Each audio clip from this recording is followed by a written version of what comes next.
Alone and tethered to the ground beside a major road, this small pony is a symbol of the crisis engulfing Britain's horses. Through neglect or economic hardship, record numbers of horses are being left to graze illegally on spare plots of land, or abandoned altogether.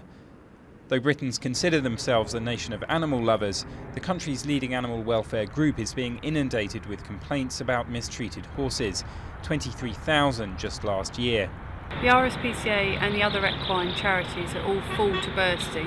We have so many horses that are in our centres that we're struggling to rehome them. We are finding that we're having to put them into private livery, which is costing the RSPCA thousands of pounds to do this.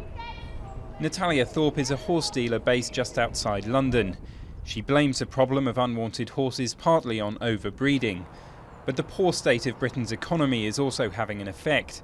Keeping a horse typically costs several £100s a month, a price that fewer and fewer people can afford. I'm getting a lot more people who are in a more desperate situation to sell their animals purely because they've lost jobs or the recession has affected them personally.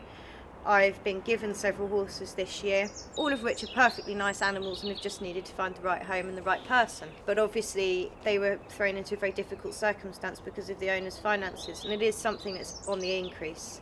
The recent scandal over horse meat in frozen foods has also highlighted failings in the way Britain keeps track of its horses. Each horse is required by law to have a passport, stating whether or not it's fit to enter the human food chain.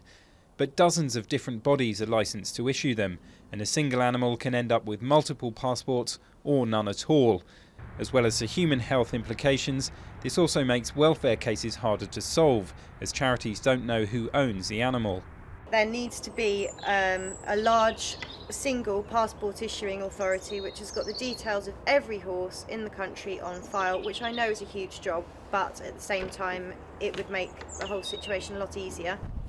Britain's Department for Environment, Food and Rural Affairs declined to be interviewed, but did admit that the horse passport system needs strengthening.